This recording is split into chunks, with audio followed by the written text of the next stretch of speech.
everybody, and welcome back to another dream today. Hello, hello. Come on in, get comfortable, relax. As you can see, my avatar is a little updated today. I was researching how to make V-Roy Studio models more interesting, and I found a website called booth.pm that has assets for V-Roy Studio.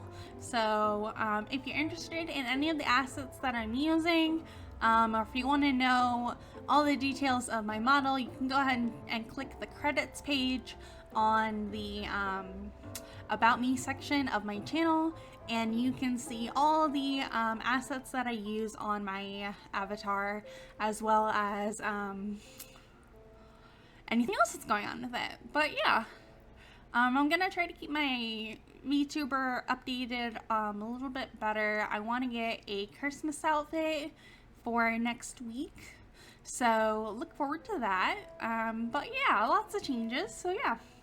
But anyways, we're starting a new mystery romance visual novel today.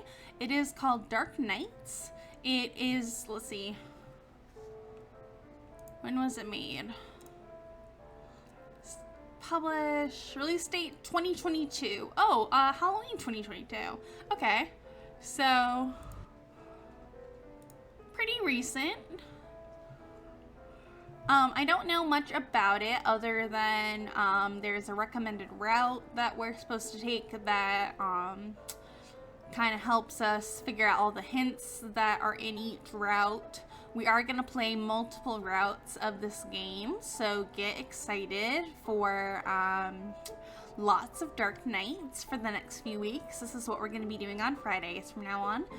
But first, before I get into anything else, let me introduce myself. Hi, my name is Princess Evillan, and I'm a streamer here on Twitch, and I post almost everything I do here on the channel. It all ends up onto youtube.com/@princessevillanvods. EVILLAN is how you spell Evelyn, in case you didn't know. Yeah, I have a lot of videos on the VODs channel, including the first parts to a lot of games that we're playing this week, such as Deponia, Homestuck, Problem Sleuth, all kinds of stuff. So if you're looking for the first parts of anything that we're playing this week, or if you're looking for other games that I've played or other webcomics that Gob Gob and I have read, my lovely husband Gob Gob and I read webcomics on Wednesdays and Sundays, you can check out the VODs channel and get updated on all missed streams. All streams are put up on there after a few weeks. They go up every Saturday. And yeah, so go ahead and check it out if you're interested in other things that I've done and you're looking for other games or other visual novels or other webcomics sessions that we've done. So go ahead and check out the VODs channel if you're interested. And if you're watching this on the VODs channel in the future, hello, come join us on the Twitch channel, twitch.tv/princessevillan. I love streaming. I stream almost every day of the week.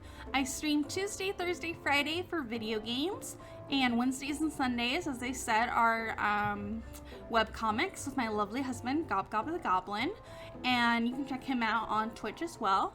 And Saturday, we're starting a new segment of D&D. It's going to be a single-player kind of campaign. It's going to be me and Gob Gob, and Gob Gob's going to make a character, I'm going to make a character, and session 0 is going to be on Saturday. So if you are not busy on Saturday evening and you're looking for something to do, go ahead and check out the stream. If you don't know what time stream starts in your time zone, you can check the schedule tab on the Twitch page. It'll tell you all the information on streams and what time they start in your time zone, so you never miss a stream. But if you do, you can always check out the VODs channel in a few weeks. It'll show up on there. And yeah, this Saturday streams are not going to be every week. They're going to be every other week. So, yeah, look forward to that. But anyways, we are starting a new mystery romance visual novel today. So let's get switched over. Let me just move my chat box up a little bit. There we go. Yeah, I think that's good. Okay. And anyways, that, not that. Okay. And we're gonna get started. So let's go ahead and open up Dark Nights and see what we're getting into. Okay. So I don't know anything about this game. The only thing I do know is that on the store page, let me go to it real quick, it recommends playing in a certain order. Karato, Zaikun, Sachiro, or Juniro, to understand hints given in other routes. So we're probably going to start with Karato, I guess. There are extra bonus content if you get all 16 endings, which we're not going to do, but I highly recommend you go check out this game if you're interested. I do believe it is free. Yes, it is free. So if you're looking for a good visual novel to play, go ahead and check this out. But yeah. Let's see. Let's get started. Set your name. Evillan. There we go. Prologue. Oh, hold on. Let me see. Turn that off. There we go. So, okay. I should have gone home earlier. My shoes are getting soaked. Everything is so boring these days that I keep losing track of time. Staying at home does not help, so I often go out. The library is one of my favorite places to visit because it has so much for me to discover. Even then, there's a limit to what I can do there. I wish something interesting would happen in this village every once in a while. Anything that could kill my boredom. I often pass by this mansion during the day, but this time it catches my attention. I wonder when was the last time anyone visited this place. No other house in the village looks as lonely as this one does. From afar, it looks grand. If I had to guess, it was probably built over 2 centuries ago. Damn, that's an old house. The atmosphere changes as soon as I approach the house. The whole building is surrounded by a veil of thin mist. Ooh, spooky. All the plants in the garden have been taken over by weeds. Behind the trees, I notice an empty fountain with a fairy statue in the middle. Its expression makes the environment even more depressing. No matter how you look at it, this place has an incredibly mysterious aura. There's something new to discover with each gaze around the premise. Some of the windows are broken and the door is locked with heavy chains. My feet start to get cold, drawing my attention to my wet socks. Ugh, I'll have to come back another time if I want to explore. As I'm about to turn around, I see a shadow move behind the windows. Ooh, spooky. Dot dot dot, dot dot dot dot dot. I try to focus on it, but it's already gone. It's as if nothing ever happened. Huh? Was that a person or was it just my imagination? I continue staring at the windows, but nothing else happens. Even though that was strange, I'm more curious than freaked out. Anyway, I don't want to stay in the rain any longer than necessary. That's true, get out of the rain. Aww, look at the classroom. Bright days, adorable. My mind is clouded by thoughts of the mansion. Class starts soon. The first hour is history, my least favorite. It does not take long for me to doze off. I'll just take a short nap until class is over. I won't miss much anyway.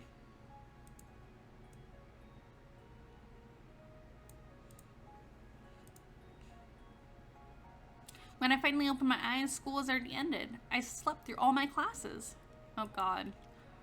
I should be reprimanded for it, but my teacher, Mr. Blanchett, does not usually mind. He gives me special treatment because he knows I live alone and there's no one for him to rat me out to. Aw, that's a shame. You live alone? How can you manage that while you're a high school student? Perhaps I should not do that too often. My classmates look at me with resentful glares. Well, that's not your fault, though. But, I mean, yeah, pay attention in class. I notice assignments laying on my desk. History and chemistry.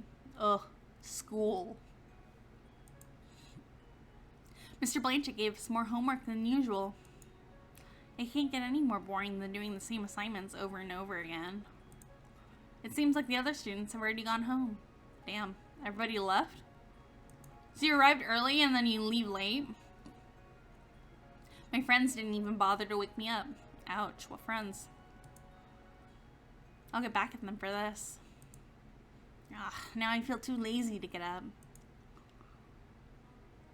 Once I'm ready, I start to head home. Even though I'm walking on the main road, no one is around. It's unusually quiet today, and after what Lyoji told me, I'm feeling especially on edge. Who's Lyoji? My footsteps echo in the silence of the empty street. When I hear another set of footsteps, I glance back, relaxing when I see it's only a boy from my school. I look up at the cloudless sky and yawn. Even though I haven't done anything today, I feel so exhausted. I want to jump back into bed. I take a few turns. It might be a coincidence, but the boy behind me seems to be following me. I've been walking very slowly this entire time, so he should have passed me by now. I should test him. Test him? What? There's an easy trick to find out if someone is following you or not. Yeah, you take 3 right turns. If I turn 3 times clockwise or counterclockwise at forks in the road, I'll walk in a circle. And if the other person does that too, it means they have no destination. Yeah, that means they're following you. I enter a small alley. I take a turn. I turn once more. And again. Now, if he is still following me, I'll know it's not just a coincidence. Right on cue, I hear the boy's footsteps behind me. That guy is still following me? That sure is interesting. Well, you did want something interesting to happen. I speed up, trying to get him off my heels by taking more turns. All of a sudden, my arm is grabbed. Uh-oh.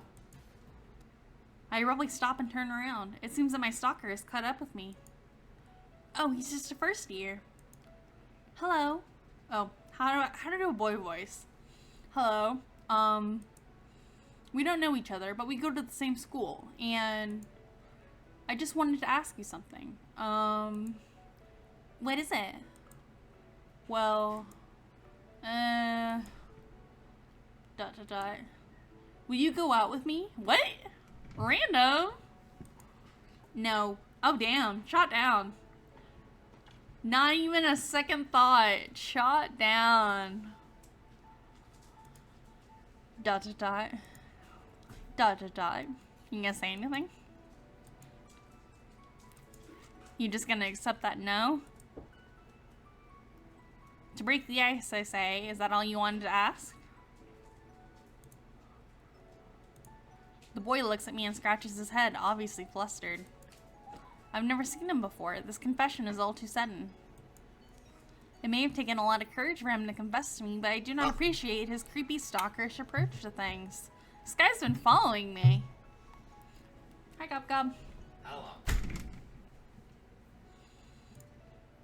You really had me freaked out. You should have waited somewhere instead of following me around. I could have punched you when you grabbed me. Don't do that. Now, to be honest with you, I'm not interested in dating a freshman. Huh? I thought we were in the same year. You look so young. Anyway, I wasn't stalking. Yeah, you were. I just was following you with no actual point. You got it wrong, alright? Maybe you should memorize the uniforms for each class. Oh, are the different years different uniforms? I don't know how uniforms work, because I didn't go to a school with uniforms. So I don't know how uniforms really work. I thought they all were like the same. I thought that was the point. I thought the point was that they were all the same so that nobody really stands out. Accessorize. Yeah, I do know that. I do know that some places let you accessorize, which I think is really interesting. But I didn't know that some places with uniforms, their different school levels have different styles of uniform.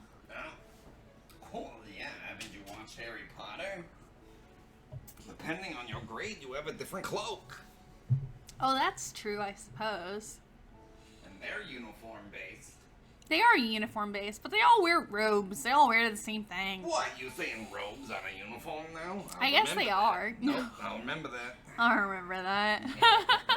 Gob will remember that. I'm pretty new here.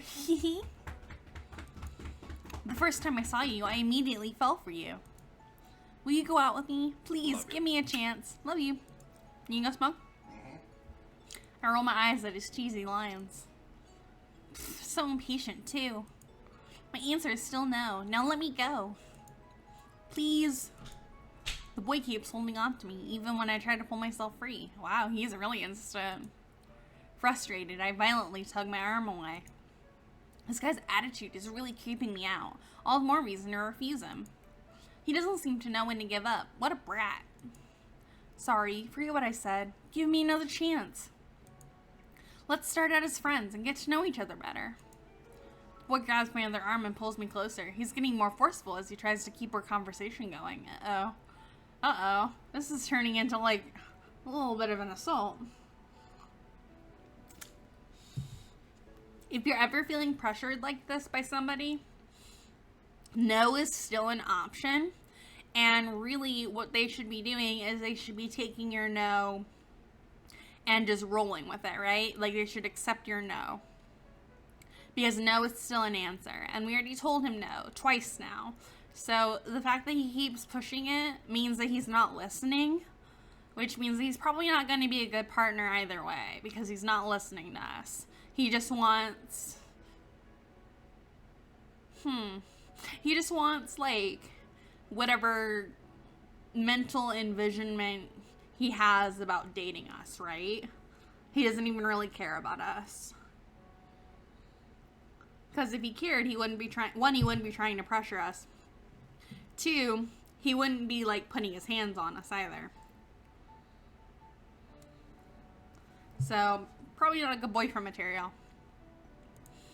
Without warning, I knee him in the stomach. Yeah, get it, girl. Yeah.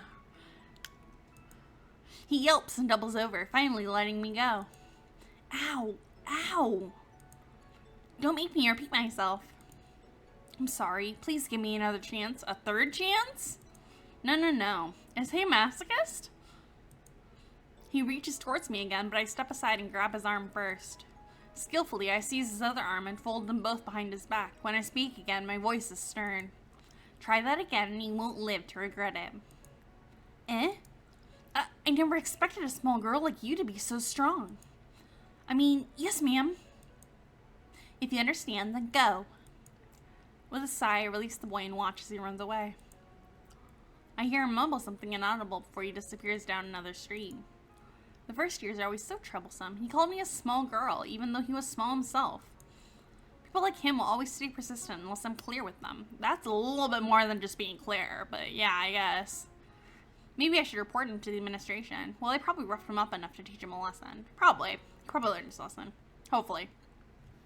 Hopefully he learned his lesson.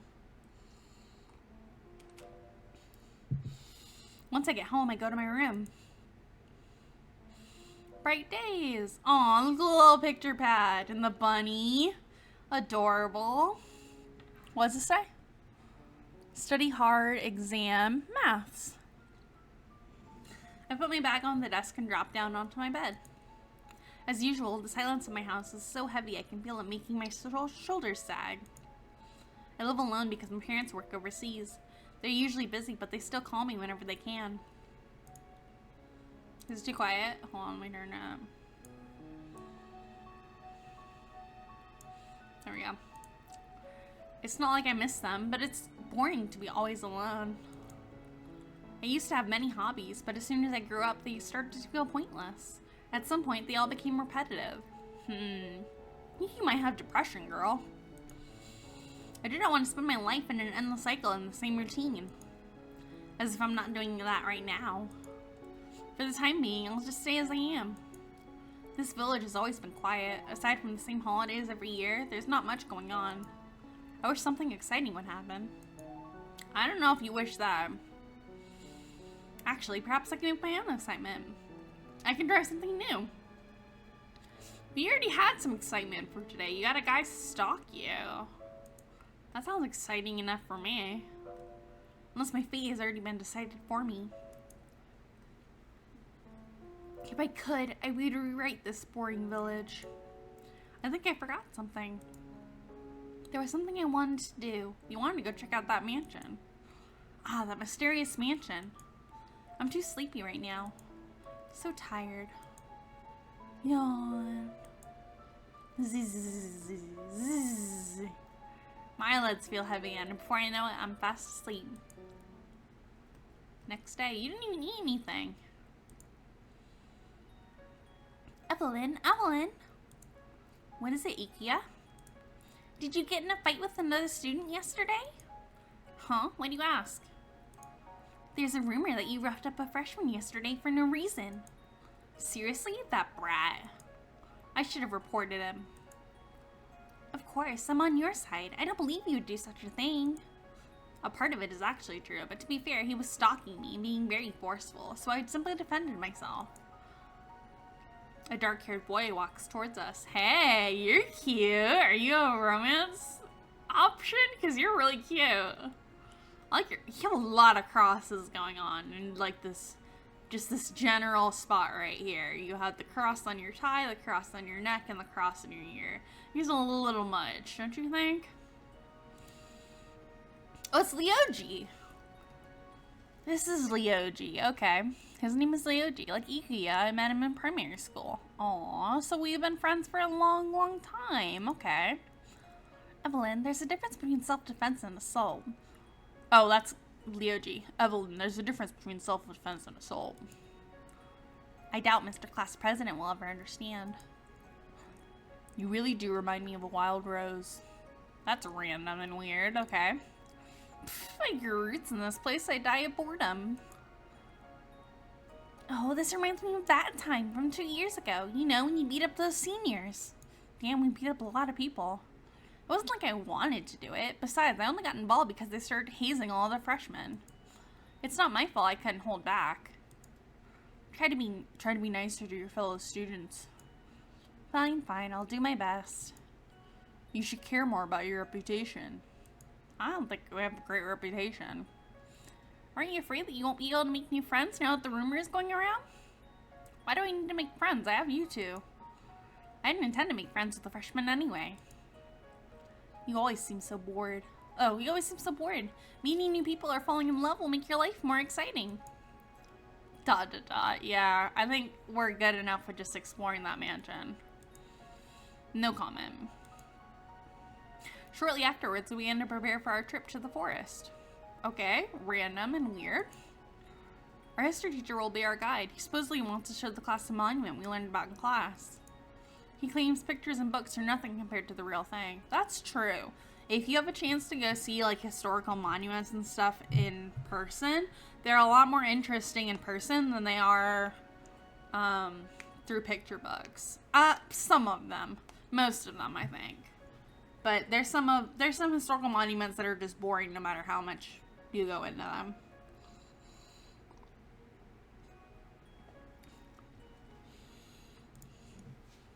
The monument we'll be visiting is only a 15-minute walk from our school. Damn. Yukiya is clearly not looking forward to this trip. She's been holding my hand tightly the whole time. Everyone, don't stray from the path. You don't want to get lost here. Make sure not to disturb the wildlife either. Guess this field trip turned out to be even more educational than I expected. I've never seen this place before. Well, not recently. I got lost during a class picnic once when I was in primary school. This looks different from what I remember. Yuji, have you heard about the demon in the forest? Random, but okay. Demon in the forest? Yeah, everyone in my neighborhood is talking about it. Apparently, the rumor started after some tourists went missing on a trip there. Okay. Do you think they're true? I don't know. I've never seen a demon before. Don't they only exist in legends? They say there's a truth behind every legend. This village has many tales, but I doubt they're all true. If it's true, I hope our little demon friend doesn't eat people. Even if it does, it wouldn't eat you. You taste too bad. That's funny. Ikiya punches Leoji. Aww. Well, ow, I was just kidding. Ikiya giggles at his reaction. Why is the school taking us to a forest where a man-eating demon freely roams around anyway? The teachers don't believe the rumors. They think it's just a media stunt, and I know this because my dad told me. My dad is always right. My dad works for Nintendo. I guess we'll have to see what happens. There's one more thing I'd like to warn you about. One more thing other than the demon in the forest. What is it? It's not public information yet, but recently a few villagers went missing in the middle of the night. Weird. No trace of them has been found. It's as if they just vanished. Oh my goodness. For real? I sure won't be walking around alone again. If we're headed to the same direction, I can walk you home. You could also ask your brother to pick you up. My brother? No, not him. Why? He's from the elite class. He stands out too much. Well, if all eyes are on you, no one's going to make a move. But being picked up like a kindergartner? Sorry, but... Anyway, even though this news hasn't been officially released yet, you two should be more careful. Is your dad a cop? Is your dad a cop? Because if your dad's not a cop, I don't know where you're getting this information from. I don't want my friends to get hurt. My opinion of you changes if your dad is a cop. I'll be fine. Anyway, should we ask Mr. Blanchett about that demon rumor? I'm sure he was gonna laugh it off. To mention that, you're ruining the mood. Let me ask him. Oh, Mr. Blanchett. We eavesdrop on Leo G's conversation. Excuse me, Mr. Blanchett. Do you know anything about the demon rumors? Oh, Leo G. Well, the teacher lets out a sigh and scratches the top of his head. You don't believe in them, do you? Not in the slightest. This forest is home to many different species of animals. Some silly people probably mistook one for a demon.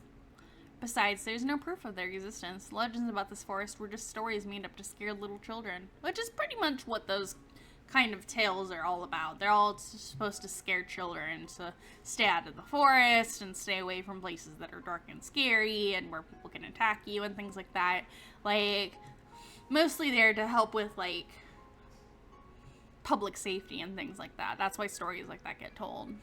Not necessarily that they're true, but things do happen in places like that, which is why they want to keep kids away. So that makes sense, keeping kids out of the forest by saying that there's a demon. What about the missing tourists? Would you call their disappearances a coincidence? Probably. I don't think they disappeared. It's very easy to get lost in the forest without a map or a guide. That's probably what happened to them. A rescue team will find them soon. Just stay with the group and you won't have anything to worry about. I see. What did Mr. Blanchett say? He believes it's all made up, which is fair. I don't believe a thing about this demon. Still, the rumors have piqued my curiosity. There's at least a grain of truth to every story. Something must have caused the villagers to feel restless.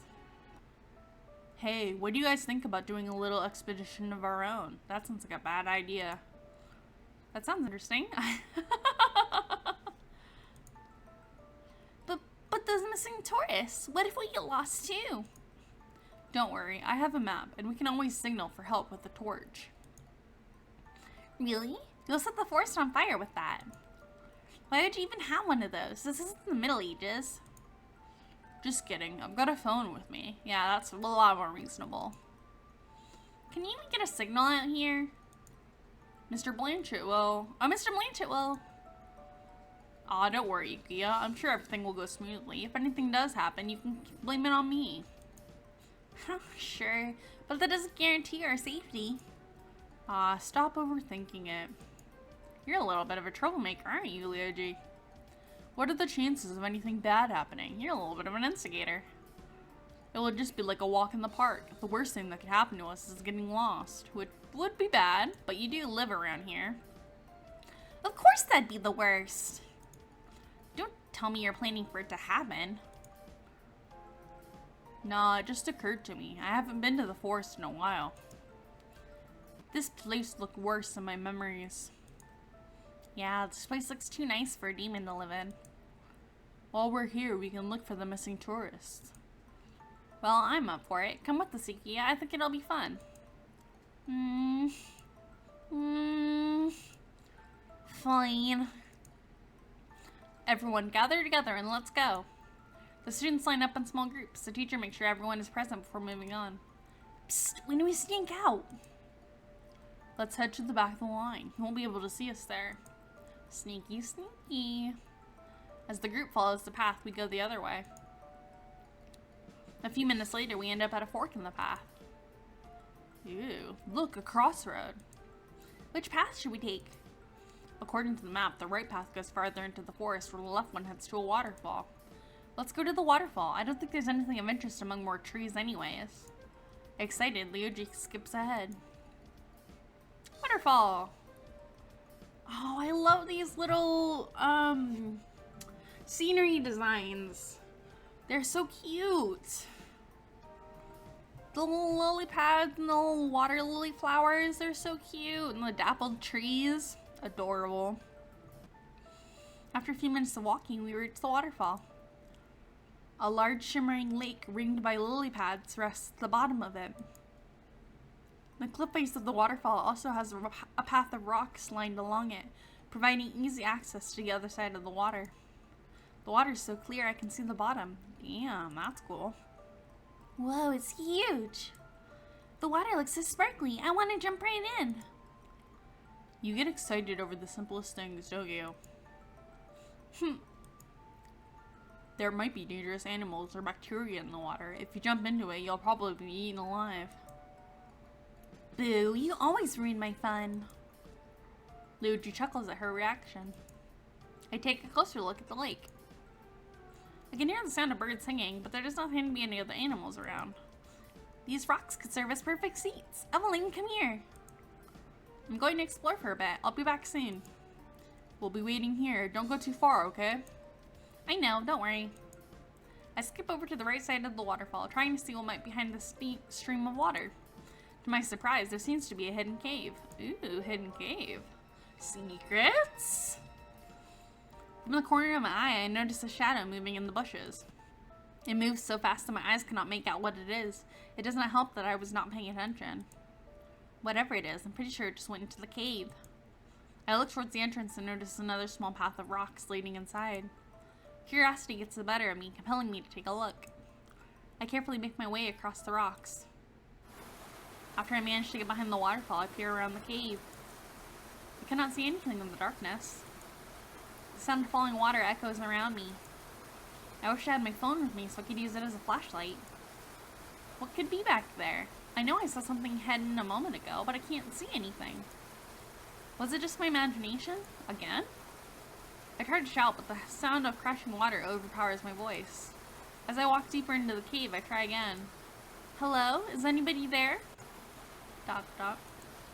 Dot dot dot dot. I call out a third time, but I only hear the echo of my own voice. I hear footsteps behind me, surprised to turn around. A shadow stands at the entrance. Who's there? Dot dot dot. I can tell from the person's build that he's a man, but due to the darkness, I cannot make out his facial features. Who are you? Dot dot dot dot. I shout again, this time louder. Who are you? Stop yelling, I'm not deaf. The man suddenly starts walking towards me. Surprised by his movements, I step back. I slip on the wet, uneven surface and fall flat onto the ground. Ugh, ouch. A hand reaches out to me, and I'm surprised by the man's kindness. Oh, hey. You're cute. Light suddenly filters through the waterfall, and I can finally see his face. Are you hurt? No, I'm okay. I take his hand and pull myself up. He gazes at me with his narrow violet eyes, but I'm more drawn to the long crimson hair he has tied into a loose braid. That man's delicate facial features contrast with his muscular torso and wide shoulders. He's wearing odd traditional clothing. In particular, the collar around his neck raises a lot of questions. Yeah, that collar is a little chunky, isn't it? I've never encountered anyone like him in the village. You're disturbing my peace with your shouting. That was so blunt and rude. He didn't answer me. I'm guessing you're one of the tourists. Tourists? Can't you see I'm a student? How did you discover this cave? Are you lost? No, I wanted to follow the path outside and never come back. This is private property. Wait, who are you? And what are you doing here? How did you know about the tourists? And don't ask so many questions at once. Don't just cut me off. Answer me. Never mind that. Go back to your group already. But the man roughly grabs me by the wrist and pulls me back to the cave entrance. We're getting dragged around a lot.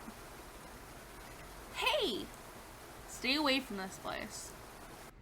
The man effortlessly pushes me out of the cave. I turn around to complain, but he's already gone. He disappeared as mysteriously as he appeared. What a rude guy. It's not like he owns the cave or anything. This reminds me of how I treated that first year kid. At least I gave him a chance to explain. This person was just...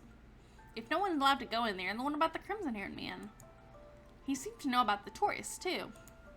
After letting out a heavy sigh, I hopped back across the rocks to Ryuji and Ikia. Hey, Evillan. Oh, hey, Evillan. Back already? Did you find anything interesting? Yeah, there was a guy. Nope. Damn, what a liar. I met a weird guy, but he doesn't seem worth mentioning to Ikia and Ryuji. Really? A stranger in your small village doesn't seem weird to talk about?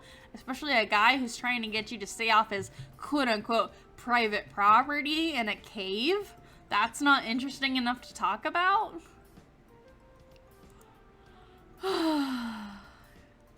Maybe demons don't live here after all. Jeez, Ikia, have you given up already? Of course the demon won't show itself so easily. We should keep looking around. Nuh-uh, I'm tired. Let's go back to the group before Mr. Blanchett notices we're gone. Did Mr. Blanchett ever talk about this forest during history class? I can't remember. Yeah, because you sleep through class all the time. That's because you're always asleep during history class. Way to get on my side, Ryuji. That's not true. I do pay attention. Sometimes.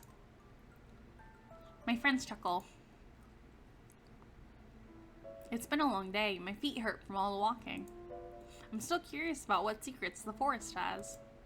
That crimson-haired guy in particular bothers me. He wasn't dressed like a tour guide. Not that I've heard about any tours in the forest. Digging into it makes me more confused. Perhaps I should stop here. Like he said, it's none of my business. There's no use fretting over it. Even as one mystery fades, however, another one appears. The abandoned house from yesterday pops up into my mind. I did plan on going there again. It does not seem to be raining right now. I glance at the time. It reads 8 p.m. It's already dark outside. That was pretty late. My feet still hurt, but the house isn't that far. I grab my jacket once I decide to go. The streets are completely empty, making the village seem like it's been abandoned. Everyone must already be home from school or work. A few minutes later, I reach the old house.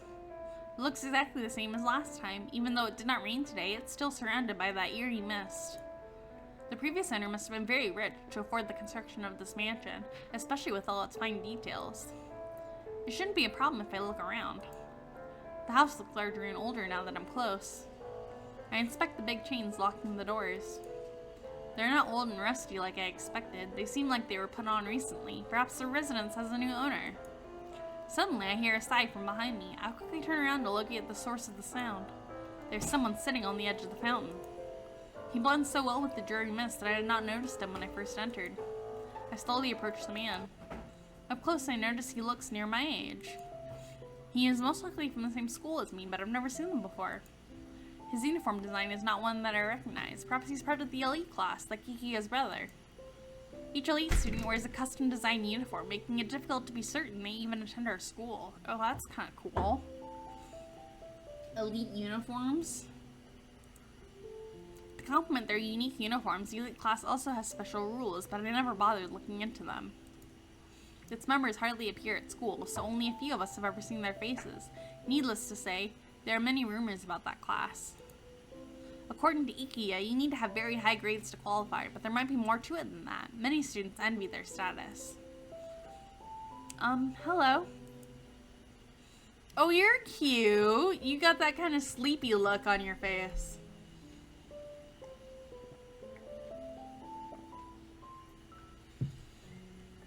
The guy flinches and looks at me, startled. Sorry, I didn't mean to scare you. Oh, I don't mind. My apologies for not noticing you earlier. May I sit here? Be my guest. Could he be the shadow I saw yesterday? Do you come here often? It sounds like a cheesy pickup line, but I don't know what else to say. I do. This place is an interesting atmosphere. Mm-hmm. He looks away from me. The warm copper of his gaze thoughtful. Something about him feels off. You're a ghost, aren't you? I'm not sure, but is he sad? I can't really read his expression. What about you? Well, You can't tell him that I saw something strange here the other night and came to investigate. I'd sound weird. I never noticed how interesting this place was before, so I thought I'd come take a closer look. At this hour? I like going for walks at night. Huh, likewise. The man's expression clears up and he smiles. Would you like to go for a walk with me then? Sure. It's odd that someone would offer to go for a walk with the person they've just met. He does seem friendly and polite, though. He stands up and we follow a path through the garden. Pretty. Unlike the rest of the garden, this path is not covered with weeds. The ground is even and well trod.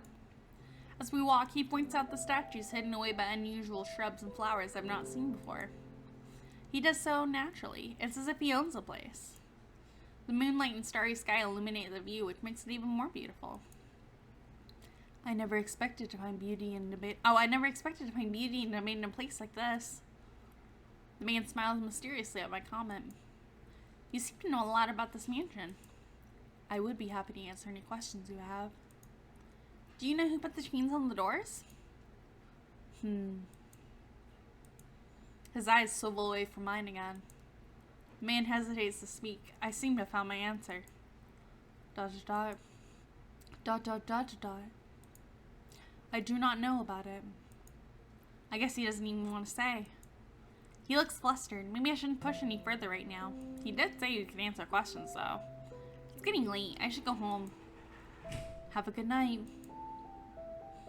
As I head back to the front yard, I realize that I'm not asked for the man's name. I turn back and try to find him, but he's already gone. Oh, Leica. Enough of that. The weekend finally arrives. In the morning, I make myself breakfast and sit on the couch. While chewing on some toast, I open the newspaper. I do not have any real leads for the disappearances yet, but I have to catch up with the news. It's full of the usual advertisements, but now it actually has decent news articles. I browse through, hoping to find something interesting. My eyes stop at a page with numerous sketches. The reports of missing persons are increasing. In just a few days, it's reached a point where the police can no longer suppress the public outcry. I study their profiles and try to find a commonality, but there does not seem to be one. Age, gender, appearance, occupation, address? No, nothing adds up. This is going nowhere. I recognize some of these people, but I don't think they knew each other. Then again, if it was that easy, the cops would have solved this case already. I doubt people disappear without a trace. They must have gone into hiding or were kidnapped. The thought of someone I know suddenly disappearing is scary. These crimes, or whatever they are, have to stop at some point. How long can this go on? I flip a page and find an article about an attempted homicide. Oh god. A local reported that she heard a distressed scream late at night. According to her, the attacker ran off when she reached the scene. She also stated she managed to take a picture. When she noticed the victim was still alive, she called the emergency services and waited for the ambulance to arrive. Witness: I can't believe someone did such an inhumane thing. This is unforgivable. Further details on this case are below. Attached to the article is a blurry photo with the witness took of the suspect with her cell phone. Nothing about their appearance is distinguishable. It'll be difficult to identify them. The description says the victim had been missing for a week before the incident took place. Wow, okay. We're really diving into like a mystery behind this town, aren't we? Let's see. So people are disappearing. There's a demon in the forest. There's a guy living in a cave. There's a mysterious ghost guy outside the mansion. Who else are we gonna meet? I put the newspaper aside and take a sip of my tea. News really spread quickly in this village, no matter how grisly it is. Rumors pop up just as quickly. I would not be surprised if people are already talking about who the attacker might be. While distasteful, those same rumors become trails that lead back to the criminals, allowing the crimes to be resolved just as quickly. I want to help track down these people, but I'm not sure I'd make a difference. For now, I should keep an eye out for anything suspicious. You've seen quite a few suspicious things already. I have some mind to eat the rest of my breakfast. It's not very mindful of you. I should take a walk to clear my mind. Going to the park sounds like a good idea. I look up at the bright blue sky. Gentle winds blow the puffy clouds about. As I walk down the road, an advertisement on a building catches my attention. Wanted. Exorcists. Okay, weird. exorcist? Do ghosts even exist? Announcement. Recently, there have been sightings of ghosts within the village. We're looking for exorcists to deal with them. Seriously? I don't think anything remotely supernatural has ever happened here, and now people are supposedly seeing apparitions? Sightings of ghosts. Sure. The park is practically empty, despite it being the middle of the afternoon. There's only one other person, a boy, on the entire block. He seems to have noticed me too, but I do not pay any further attention to him. I sit on a nearby bench and close my eyes, enjoying the silence. Weird things are happening in this village. It's interesting, but a bit concerning too. I hope the Oji and Ikia will be safe. Ugh, this is my day off. I didn't come here to find new things to worry about. The wind blows gently on my cheeks while I enjoy the warm sunlight on my skin. I clear my mind of all thoughts and focus on my breathing. They say this technique helps to relieve stress. Dot. A moment later, a figure blocks the sunlight. I open my eyes and notice a silver-haired boy standing in front of me. Oh, you're adorable. Excuse me, miss? Yes? Can you tell me where the haunted house is? Haunted house? I've never heard of one around here. I'm sure it's supposed to be nearby, but I can't find it. I recall the advertisement from earlier. Only exorcists or horror junkies would actively seek out haunted houses. He looks too young to get a job, but the alternative seems much more unlikely given his innocent demeanor. Why are you searching for it? Are you an exorcist? The boy looks confused, blinking innocently. No? Do exorcists normally live around here? I don't know. I just saw an advertisement looking for applications. The boy purses his lips, his expression flustered. Is something wrong? I must find the haunted house. Before I can say anything, the boy runs away. Okay, weird. Bye, guy. He's weird. I wonder what that was about. I pull out a booklet from my pocket and start to read. It's a romance novel that I borrowed from Ikia. Even though this genre is not my cup of tea, she insisted that I would enjoy it. Is it too quiet? Turn it up more.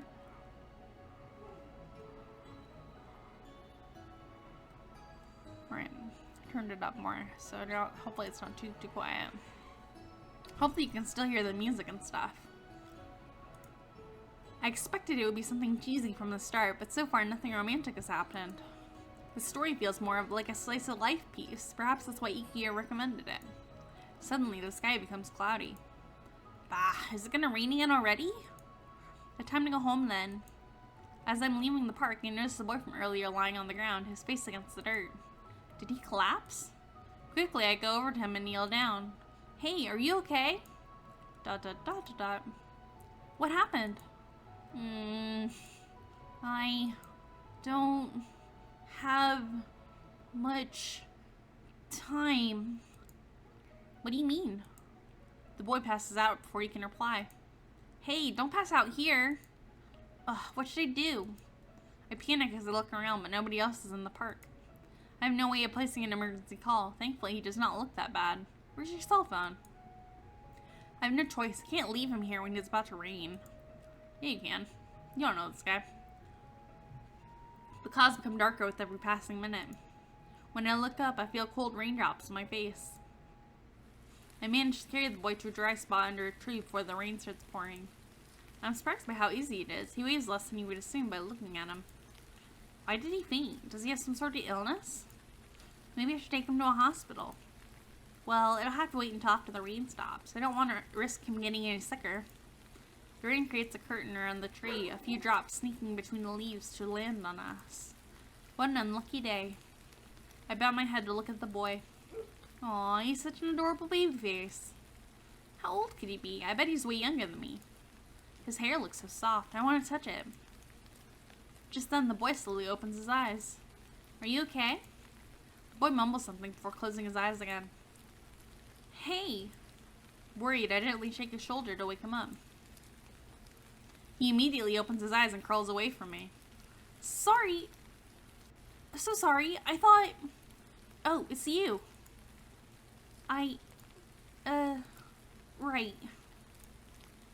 Rubbing the back of his neck, he looks away, embarrassed. He's an odd one, but kind of cute. It's okay. Do you feel better? Yes, I'm fine. The boy fixes his scarf and pats down his hair. He beams reassuringly at me. The boy looks up at the gray sky, surprised by what he sees. It's raining. I could have sworn it was sunny earlier. The downpour started right after you passed out. Oh, right. Thanks for taking care of me. He turns towards me and gives me a warm smile. Let's wait here until the rain stops. Mm-hmm. Are you really okay? I got worried when I saw you on the ground. I thought something happened to you. Oh, it's not a big deal. I'm just a little tired. It's nothing to worry about.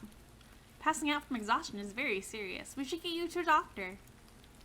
No, I feel a lot better now. He shakes his head and wildly waves his arms around as if to prove he's okay. I raise a brow. I suspect he's afraid of doctors. Even so, I cannot force him to go anywhere. What's your name? Sachiro. Oh, hey, you're one of the guys. You're a little young.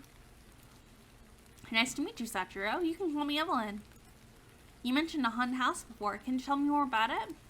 It's just a regular place, but people say it's haunted for some reason. Wouldn't you normally try to stay away from a place like that? It's just, I've lost something important there. Which means you've been there before. Yeah, but I don't remember much. Can you tell me what you've lost? Just something important to me. Sachiro. Yes? Before you passed out, you said something like, I don't have much time. What did you mean? I did? Yeah. Sachiro scratches his head. I just need to find my something quickly. I see. You're mysterious. You're mysterious and strange.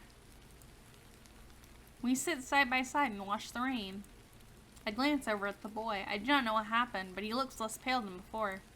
He seems to be enjoying the sight before us. Before long, the weather clears up and the rain slowly stops. I hope you can take care of yourself. I'm going home. I will. Perhaps I can help you look for the haunted house later. That'd be really nice of you. I come here a lot, if you ever do want to meet up. Okay, maybe I'll see you later then. See you. Adorable. Okay, so you met 3 out of 4 characters so far, I think. Uh-oh. Face. I look at the pile of books on my desk. There's still plenty of homework to do, and whether I like it or not, I have to finish it. This is getting difficult. Perhaps I should pay attention to Mr. Blanchard's classes. The last few days have been hectic with all the strangers I've run into, but I'm glad I have made a new friend. ... Ugh. How can I work like this? I try to focus on the textbook, but my mind keeps wandering. The man by the old house, the guy in the cave, an odd Sachiro from the park. Even though I only spoke with them for a short time, they have piqued my curiosity. ... Ah, I give up. I want to find out what's going on in the village. I wonder what Lyoji's up to. Maybe I should call him. I dial his number, but the call goes to his voicemail. I guess that he's busy with his after-school activities. I could call Ikia and tell her what happened, but it'll only get her worked up, so I brush the idea aside. I throw myself on my bed and close my eyes. Ah, this feels a lot better. A moment later, I hear a knocking on my window. Annoyed, I get up and check the source of the noise. Oh god, hand. I find myself being waved at. Whoa! Let me in. Who the hell are you and what are you doing up here? Hurry! Get down first. Just let me in. What's wrong with this guy? He scaled my house. Seriously, how can a stranger expect me to let him into my room through the window? He must be the worst burglar ever. I'm not stupid enough to fall for such an obvious trap. I ignore him and lay back down on my bed. It's common sense not to let strangers in your house. The knocking stops after a moment. It seems like he's finally given up. Silently, I go back to my bed. I can't help but worry about what happened to the guy clinging to the side of my house. Maybe I should check on him and get a ladder or something. I lean outside of my living room window and look up. Strange, I can see the window of my room, but there's no one outside. I shrug and turn back, going to my room. I'm shocked by the sight of a man lying on my bed. Oh my god. Oh my... How? You... Kinda cute. What? How'd you get in here? Are you a burglar? I'll call the police. I frantically search for my phone. Within a second, the man has me by the wrist and pins me against the wall. Oh my god, cop it on. Wait, it's a misunderstanding. Whoa! I desperately squirm around, trying to break his hold on me. The stranger lowers his head to look me in the eyes. Calm down, let me explain. Let me go, you creep, as if I'm going to listen to anything you say. I pray to kick him, but he releases me and backs away. How did you get into my house? There was an open window in another room. Ugh, I have to be more careful. Yeah, you do. You live alone. Can I stay here? No! What are you talking about? His sudden request makes me speechless. Yeah. What? That came out of nowhere. Are you joking? I'm serious. His expression changes instantly, earnest and almost somber. I've never met anyone who switches moods this quickly. No way, I don't even know you, and you attacked me. Maybe not, but I know you. Do you? And anyway, I wasn't trying to hurt you. He sighs and shakes his head. I don't remember meeting this guy. Wait, could it be? No, never mind. Get out of my room, you creepy stalker. I've been demoted to a stalker now? Either way, you're a pervert. A burglar, a stalker, and a pervert? That really stings, you know? I grab the closest thing to me, a book, and hurl it at him. Get out of here! Go away! Wait, I wasn't finished. Get out now! He dodges my next projectile before slinking towards the window. Calm down. No need to get aggressive. First you broke into my house, and then you assaulted me. Now you ask me if you can stay here? My answer is obvious. Huh. There's nothing wrong with asking, right? What the? The man lets out a heavy sigh. Fine, if you don't want me to stay, then... He gives a sad glance before jumping out the window. A two-story building? Oh my lord! I didn't say you had to jump out. I rush to the window only to find the weirdo smirking at me from the ground. Aw, you do care about me. Not enough. There's enough for you don't die. You jerk. Don't you dare come here again. Who knows what the future holds? Well, see you later. My eyes follow the figure as he walks towards the street and out of sight. I'm relieved they did not steal anything, although my heart's still racing from the shock. It's the first time I've met such an oddball. These days are getting weirder and weirder. That's super weird considering people are disappearing and then this guy breaks into your house. Super weird. He didn't seem all that dangerous though. He left easily enough too. Doesn't mean he's not dangerous. Wait a second, something's off. Why go through such lengths just to ask me if he could stay here? I know it's easy to climb to a landing, but this is just odd. I wonder what his intentions were. I shake my head and sigh. More questions bubble up as I think. Calm down, Evillan. You shouldn't dwell on this. Okay, so that's the fourth guy. The weekend passes quickly and I'm back at school on Monday. My mind is filled with flashbacks from the past few days. I met a suspicious forest dweller, a mysterious gentleman, and a frail younger boy. Not to mention that weirdo who snuck into my house. I cannot help but find such an odd, suspicious people interesting. It's Ikea. Boo! Ah, Ikea. I called out to you a few times, silly. Were you asleep? Sorry, I didn't hear you. You should try to stay awake during class. But the lectures are boring. Mr. Blanchard is so repetitive. Oh, really? He explains some useful things this time. Like what? Nope, you should have been listening. Anyway, do you have any plans for the day? Well, I'm thinking about scoping out a mansion. Oh, tell me more. You know the road to the library? Of course, what about it? There's a creepy old mansion in that neighborhood. It never struck me before, but don't you think it's strange that it's been abandoned for so long? Nobody thought of revamping or demolishing it, even when it's empty. That's a good point. I've heard a few rumors about the place before, but I haven't looked into them much. It was only because of that shadow that I saw that really has me intrigued. That old mansion is part of the many legends of this village. All I know is that it used to belong to the Kenriji family. I don't even think anyone owns it right now. I could have sworn I heard something else during history class. Huh? Suddenly interested in history, huh? I probably shouldn't involve Iki on this further. I know she hates haunted places, and given the atmosphere, she wouldn't enjoy it very much. Did you hear about that murder the teachers keep gossiping about? They say the suspect is likely someone who moved into the village not too long ago. They didn't say why, though. I think they're wrong, though. Everyone always uses new residents as scapegoats. Don't you think that's too unfair? I don't think so. It narrows down the list of possible suspects. Hi, Lyoji.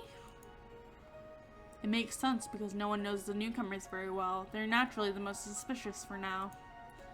We're a small community, so it's easy to tell when and why things change. You can't see what lies below the surface. Lyoji's method does narrow down possible suspects, but I don't agree with using new residents as scapegoats. I'm helping my dad with this case. He asked me to collect a list of people who moved to the village in the last 6 months. If anyone comes to mind, let me know. It'd really help us out. Is your dad a cop? Is your dad a cop? I need to know. I need to know if your dad is a cop. You are required to tell me as friendship rules.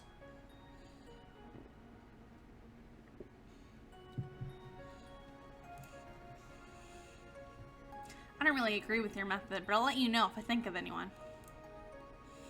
Thanks for the help. Evelyn, you can stay over at my place while they're investigating. You live alone. You live alone, right? You should seriously think about it. Heh, I'm fine. Thanks for the offer, though. You did just get your house broken into by a stranger the other day who said he wanted to stay there. So maybe being with somebody else isn't the worst idea right now. Pinland presents. Ooh, are we getting a opener? Dark Nights.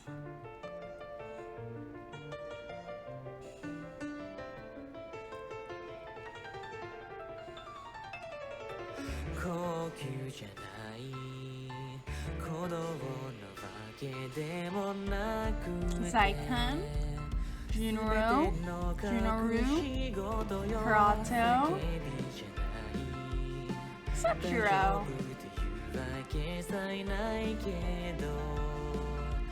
The other characters.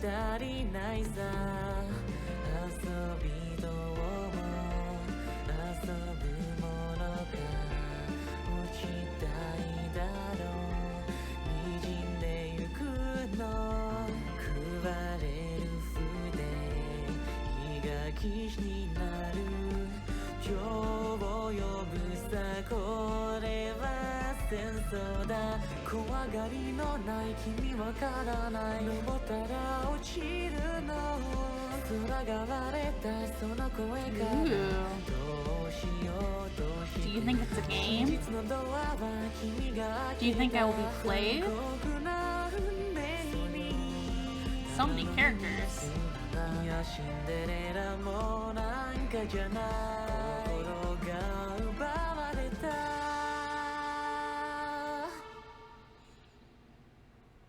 Nice. That was a cute opener. I stared at the ceiling while lying on the couch.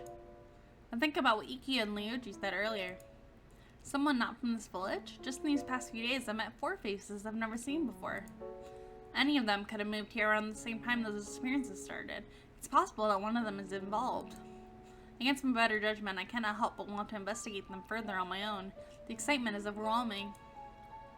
Who should I investigate first? Okay, so let's see. Who are we supposed to talk to first? Karato, Zaikun, Sachiro, or Junro? So we can. I don't know who Karato or Zaikun are. So let's start with.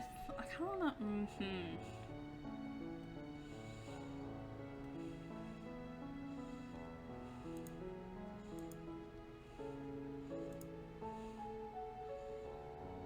The person who broke into my room. He seems the most interesting. Now let's talk to this guy. He was really suspicious. An image of him pops up in my mind. Yes, I should investigate him. Should we? I want to do this right. Let's see. Doesn't say anything about what characters what. Okay, we'll just go with this guy. Sounds good enough. Could it be him? He was acting pretty weird after all. He was super weird. I told him not to come back, but I wonder if there's a chance of encountering him again. I should be able to find him, given how small the village is. I tried to recall his appearance, but he did not have any unique features. Now that I think about it, however, he had a strange sense of fashion. I had never met anyone who dressed like the way he did. Oh well, no use fretting over the small detail. I'm sure I'll recognize him again if I see him. Chapter 1, Visits. Let's go ahead and save. Oh, we did pick Karata, okay.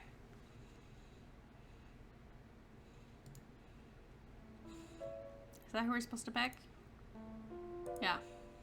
The next day, I wake up from a strange dream about the brown-haired guy from yesterday. He waved at me with a blood-stained hand, then whispered, "It's our secret." I do not remember what happened after that. Even though it was just a dream, it worries me. Maybe my mind is filled with thoughts about everything that has happened recently. I scratch my head and sigh. He was just a weirdo. If he'd been a murderer, he would have killed me the moment when we met. After taking a few breaths, I eventually calm down and crawl out of my bed. I prepare to leave for school. As usual, when I arrive at school, Ikea greets me with an enthusiastic smile. We chit-chat a little before Ryoji joins us. I notice he's unusually moody today. Hey Ryoji, what's wrong? He hesitates for a bit, then eventually sighs. The rumors about the murders are making me sick. Those people are just spreading lies. Just because the investigators haven't solved them yet, people assume they're slacking off. The whole procedure doesn't happen in a day. People think solving a crime is so easy. Some people are even claiming the cops are involved with the murders themselves. Oh goodness. All this nonsense is making it harder for us. I feel especially bad for my dad. Again, is your dad a cop? Because my opinion of you changes if your dad is a cop. Ikea puts her arm around Ryoji's shoulder. Leo, just ignore them. Ryoji sighs bitterly and shakes his head. Even my friends are complaining about it. I can't stand listening to them. At least you have 2 good friends on your side. Huh, which friends are you talking about? Ikea crosses her arms and looks at Ryoji. You don't consider us your friends? Let me think. Ikea punches Ryoji. Ow, stop, I was kidding. To be honest, the murder cases have made me curious. Nothing like that ever happened before. This village is peaceful and not very exciting. Every day was the same as any other, like time rewound after midnight, but now the disappearances of murder case has changed that. Despite that, I'm not pleased by these events. If I can, I would like to find the culprit behind them. Why? Why are you so invested on you finding the culprit? Because you're bored? Because you're a high schooler and you're bored? Not a good enough excuse. On my way home after classes, I kept thinking about the guy who broke into my room. It still bothers me. I do not know how or why he did it. Just then, I hear a familiar voice calling my name, breaking me out of my thoughts. Hey, are you ignoring me? No. I turn around and see Ryoji right behind me. A little surprised to step back. How long have you been there? Ryoji rubs the back of his neck as he raises an eyebrow. Not long. Geez, you should pay attention to your surroundings. Let your guard down and some creep might attack you. That's already happened like 3 times now. I mumble to myself and shake away the image of a particular creep in mind. What? Never mind. I move closer, hitting his arm playfully.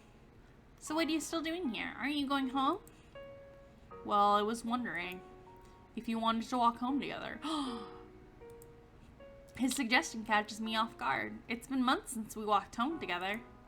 Ryoji's been so busy with club activities that I barely see him after class. Doing it again after so long would be nice. Of course. We walk home side by side. I don't know what we can talk about because mostly because I'm not sure what he's been up to recently. There are many things I can ask. Don't you have club activities after school?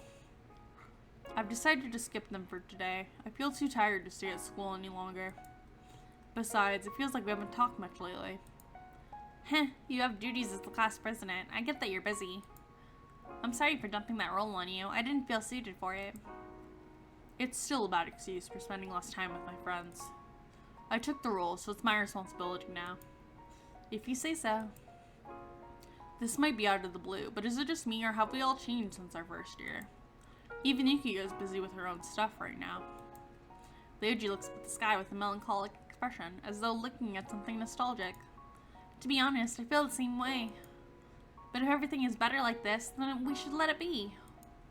Paths meet, cross, and separate. We don't have to aim for the same future. You should follow whatever your heart desires. You must be joking. The Evillan I know doesn't let go of relationships that easily. Maybe I've changed. Well, to me, you haven't changed at all. You're saying that now, but I think you and I feel the same way. Sorry for my attitude. I got too caught up with things and forgot what I really wanted to do. It could be that you left me because you thought it was the best for me. Were we dating? I miss old times with you and Ikuya. We should hang out together again like we used to. Yeah. You don't have to apologize. It's not like anyone is at fault. It's been a while since I've seen the side of Leoji. Walking home with him brings back memories. I did not think he cared this much about our friendship. All this time I tried not to get in his way. Perhaps I was the one who did not try hard enough. Because Leoji lives farther than I, we part ways when we reach my neighborhood, and I walk the rest of the way home by myself. I'm home. Obviously there's no reply, but I still do it out of habit. I feel hungry, so I think about preparing dinner right away. What should I make today? Something easy like sushi, or should I go for curry? Ooh, always go for curry! Curry's so good! Let's see what I have. As I head to the kitchen, noises from upstairs make me freeze. Uh-oh. The sounds of doors opening and closing. Get out of there. Get out of there right now. That should be your first thing. Get out of there. If you hear noises upstairs, run. Run away. It could have been the wind, but because of the rumors, I'm extra cautious. Yeah, there's people disappearing. There's murders happening. You don't know what's going on. Run away. Better to be safe than sorry. Could it be the stalker again? It's strange because I'm sure I locked all the windows today. I take an umbrella to defend myself and silently move upstairs. An umbrella? Really? Not a knife? I peek through the railing and notice the light is on in my room. My heart is beating rapidly as I hold my weapon tightly. I'll show whoever it is that they're messing with the wrong person. Not a good idea. Do not approach strangers like this, especially ones that are in your home and in your safe space. Not a good idea. Go call the cops, run away, leave, anything. Not this. Slowly, I move closer and press my back against the wall up beside the door. I strain my ears for footsteps. I think I can figure out their position. Suddenly, someone walks out of my room. They seem like they're about to leave. They continue heading towards the stairs, having not noticed me. I hold my umbrella firmly and lunge when the person steps within my range. Ah, stop it. I'm not... Ow. His voice sounds familiar, so I pull back. Fumbling in the darkness, I manage to find the hall light switch. The first thing I see is a guy wearing a brown cap facing away from me, and I immediately realize it's the same person who broke into my house the other day. Come to steal again, huh? I told you not to let me see your face here ever again. You're not looking at my face, though. Semantics. The guy turns around, keeping his distance from me. I raise my umbrella again, but he grabs it before I can do anything else. Yeah, that's a bad idea. Let go, pervert! He leans closer and covers my mouth with his hand, the force strong enough to push me back against the wall. Not a good thing. Not good at all. First of all, my name is not Pervert, it's Kurito. Second, you shouldn't scream at night. Your neighbors might think you're being assaulted. You are assaulting me! I give him a sharp look, as if it's not obvious what he's doing right now. Don't look at me like that. Believe it or not, I'm here to protect you. What? I raise my eyebrow. Yeah, me too. Yeah, sure, by pinning me against the wall. I try to speak, my words are muffled. He tilts his head, unable to make out anything I am trying to say. I'll take my hand off so you can talk, but only if you promise not to scream. I nod slowly and he releases his grip. Hold on, you're saying that you broke into my house and assaulted me? To protect me? I didn't actually break in. Without permission, it counts as breaking in, no matter who does it. He lets out a deep sigh as he steps back. I cross my arms and wait for a better explanation. If you really are here to protect me, you could try acting like it. You didn't have to climb to my window the other night. It was hard to reach you, so I had to improvise. What are you protecting me from? You've heard about the recent killings, right? I'll get straight to the point. You might be on their target list, and I've been assigned as your private guard. I shake my head and hold out my hand. Show me proof that you're really a private guard. Kurito digs into his pocket and takes out a badge, handing it to me. Surprise. To my surprise, he also shows me a gun he had kept hidden under his belt. Oh my god. I recognize the symbol on the front of the badge. Only selected investigators have it. Ryoji often talks about his father's job as an investigator. Okay. Ryoji's dad is not a cop. Okay. Ryoji's dad is not a cop. I'm saying this now. We need to know. This is important information. We needed to know this. Ryoji's dad is not a cop. He's an investigator. And that's the difference. There's a difference. Ryoji often talks about his father's job as an investigator and how only they are permitted to carry guns and badges with the distinct symbol. Is Kurito an investigator? I take a closer look at his credentials. Kurito Hakase. Does your family name mean doctor? Ha, Dr. Kurito. It's not my real family name. It was changed after I was adopted. I see. Does that mean you believe me, Evillan? I give Kurito back his belongings and he keeps them, smiling confidently. Nobody told me about this, though. It's supposed to be a secret, so we can trap the killer. For now, I'll be keeping an eye on you. This violates my privacy. Maybe I went a bit too far. And what were you doing in my room? Just making sure you're still here. I'm pretty sure professionals don't check up on their clients this often. Back there, he gave his gun to me. Not that I would have, but did he not realize that I can simply take it and shoot him? I'm stuck with an amateur guard. He could have told me so when he broke in the other night. Then again, I immediately chased him out and didn't give him a chance to explain. You said I might be on a target list, but how are you so sure they'll come after me? The murderer seems to be interested in this neighborhood. The rest of my team are looking after other residents. I'm sure this is shocking, but don't worry, I'll protect you. Kurito thinks I must be scared, but instead I look up at him and grin. This is the perfect opportunity. I never knew the murderer would be so close. If I could catch him. If you're watching out for the murderer, then you'll be involved sooner or later. That means we have a chance to solve this case. You're lucky to have me as a partner. Together we will... I never said you were my partner. But I want to help out. You're a high schooler. You're already helping by being a target. I continue trying to convince him to let me help him, but he does not budge. I'm told to just act as I usually do. Residents aren't supposed to work together with their guards. I'm here to ensure your safety. Professionals don't complete it your way, though. You should be thankful you even have a guard. I'm surprised an amateur like you is an investigator. I didn't have a good first impression of you, but I shouldn't judge a book by its cover. I don't expect much, but do your best. I guess I'll take that as a compliment. I give him a nonchalant look and shrug. Thank you for explaining the situation to me. Now, if you'll excuse me, I'm going to sleep. You might as well go home. I told you that I'm going to watch you closely. Watch me? Closely? Kurito looks around uncomfortably, rubbing the back of his neck. I do not get why he's still hanging around, so I ask him what's bothering him. Like I asked last time, can I stay here? My jaw almost drops after hearing this. I put my hand on my face and take a deep breath. He's still insistent about that, so I guess it's not a joke. If I allowed him to stay, it might make his job of protecting me easier. Still, it's unbelievable that a guy like him was assigned to me. I might actually be safer without him around. Something is strange about Kurito. I just cannot pinpoint what. I should get to know him better before jumping to conclusions. I decide to give him the benefit of the doubt and let him stay. Kurito is overjoyed by my decision, as if I saved his life. You sound like a homeless person. Yeah, I am. Sort of. I live by myself, but I can barely pay the rent. You're brutally honest. Kurito laughed softly at my comment. I take another look at him. For a homeless person, I wonder how he got such a high position. It requires exceptional grades and abilities to become an investigator. The guy before me got taken down by a high school girl with an umbrella. Hopefully, I will not regret my decision. I take Karate around my house and show him where the important rooms, like the kitchen and bathroom, are. We finally stop in the guest room, which is right next to my room. After that, he thanks me politely and I leave him alone. It's been a long time since someone has stayed at my place. I don't know how long he will be here, but it should not be a problem. No one really checks up on me, and I would not mind some company at home.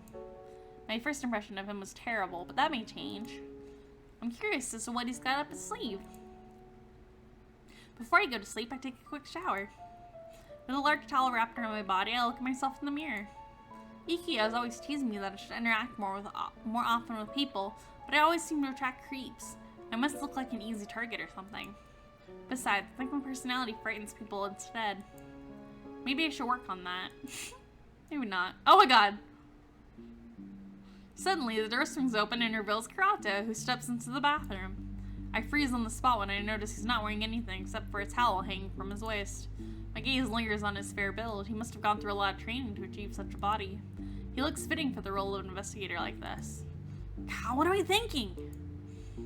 Karate does not seem to be aware that I was already in the bathroom. When he notices me, he looks at me from top to bottom. I do not know what's going through his head, but he keeps staring. I wait for him to say something, but after a moment I break the silence myself. Hey, were you planning on joining me? Sorry. Karate turns away, his cheeks red, and quickly closes the door. I find his reaction funny. I'll let you off for now because I'm to blame for forgetting to lock the door. Knock next time. There's a muffled sound of agreement behind the door, followed by footsteps. He must have gone back to his room. I take a deep breath and close my eyes. I should have gotten mad, but he seemed to be more flustered than I am. Luckily, I have a towel around me. If he'd come in at a different time, I would not let him leave unscathed. His first day, he's already causing trouble. Trouble, trouble, trouble. Next day. Before I go to school, I leave some food on the table, along with a list of house rules. In the note, I also tell him not to make a mess out of my place while I'm gone. I head over to Karate's room to check if he's still around. His door was slightly ajar, and through the gap I see him lying in bed, shirtless, his blanket on the ground. I sigh and quietly enter his room to pick up the blanket. You'll catch a cold, idiot. I drape the blanket over his body and turn around to leave. Just as I'm about to close the door, I hear the bed shifting as he stirs into sleep. No, I must get them. Get them quick. I get a little confused after hearing his words. Get who? After that, though, Karate continues to sleep soundlessly. I don't know what he's mumbling about. Maybe he's having a nightmare. I decide to leave Karate alone and leave for school. Before break starts, the teacher gives an announcement. Students, this is a notice from the local police to pay attention. Due to recent events, the village will be placed under a curfew. No one is allowed outside from 9 p.m. to 3 a.m. There might be dangerous people lurking around during these times, so stay home and lock everything. It feels like we're being treated like small children, but no one protests because of how serious the situation is. After the announcement, everyone starts to chat among themselves. I'll lean to the right and try to get Ryoji's attention. Yeah, ask Ryoji if Karate is actually a investigator. That's what I would do. Ryoji, what exactly is going on? Haven't you read the newspaper? They found dead bodies dumped in an alley. The autopsy report stated that they died sometime between 9 p.m. and 3 a.m. The same goes for the previous cases, too, hence the notice. Don't you think it's a little far-fetched to warn even the students? Not really. Apparently, there's no pattern, and the next victim could be anyone walking around at night, student or not. Warning everyone is the best way to prevent that. Yeah, I agree. I see. I don't tend to go out during that time anyway. You were out the other night. Ryoji moves a little closer, lowering his voice. According to the statistics, your neighborhood is the most at risk. Have you noticed anything strange lately? Not much, aside from being watched. There are investigators patrolling now. Investigators? Uh-oh. I talked to one of them. He said that everyone in my neighborhood might be on the target list, and they're just on high alert. I see. We can't be certain about that, but we can't ignore it either. Ryoji steps back when Iki approaches us. Hi guys, what are you whispering about? Just about the recent disappearances and murder case. Oh, I wonder why these events are happening. It was so quiet and peaceful before. I bet it's an outsider. No villager would do something like this. Outsider? Like the forest tourist? The forest tourists are still missing, right? Maybe the demon knows what they did and took care of it. Oh, Ikia, we already gave up on that idea. Besides, the demon won't get involved with things that happen within the village. The forest is its territory, just like a guardian will stay with their treasure. It was just a theory. Talking about theories won't solve the case, but we probably could find out who the murderer is. Evillan's playing detective again. The police are already working on it. Exactly, Evillan. That's why I'm going to solve this first. Whatever, Leoji. Fuck off. Not you too, Leoji. This isn't a competition. I'll solve it without you and your connections to the police. Ikia sighs deeply as she looks at the both of us. When class ends, Leoji and I decide to study together. Since Karacho is at home, in order to not disturb him, I think it's better to study at Leoji's place. Come in and make yourself comfortable. Your place is smaller than I remembered. Leoji chuckles at my comment and cleans up the table. It's been a while since you came over. You were a lot shorter back then. While I take a seat, he heads off to the kitchen. He must be getting snacks. I dump my books on the table. After looking through them, I realize I have a lot of homework today, mostly from history class. Ugh, history. I guess Karacho has to wait a little longer for dinner. Wait, he isn't a child. He can take care of himself. I need to stop worrying about him. Let's see, I'll start with history. If there's any subject I'm bad at, it would be this one. For once, we're learning about something interesting. This chapter is about village legends. Ooh, that's cool. Luckily, I'm with Leoji today. He's more knowledgeable about this. You've got trouble with history again? Leoji returns to the room carrying a tray. On it are cups of tea and a plate of treats, which he sets down in front of me. He takes a seat beside me and looks over at my textbook. Mr. Blanchett gave some hints to the answers during his lecture yesterday. Oh right, you were asleep. Fine, I'll help you with your homework. The first section is related to our school. If I remember right, there was an incident. I've also heard rumors floating around about a ghost. The story of the school ghost has many variations, but I'll tell you the true story it's based on. I found it in the police archives. Why are you in the police archives? Why is no one watching you? Several decades ago, a boy was tortured and later murdered by his classmates in school. Not surprised, kids are horrible. Only his legs were at the scene of the crime. They couldn't find the rest of him. That's grisly. Oh my god. The only suspects were children, and none of them were definitively linked to the murder, so the case was never solved. I'm shocked the children could do such a thing. What could have driven them so mad to kill their classmate? It remains a mystery to this day. It's too late to dig into it now. The culprits probably died of old age. Anyway, they say the ghost of the victim wanders the school late at night. Because he has no legs, he basically crawled on the ground, so when you hear shuffling sounds, he's nearby, or so the rumor goes.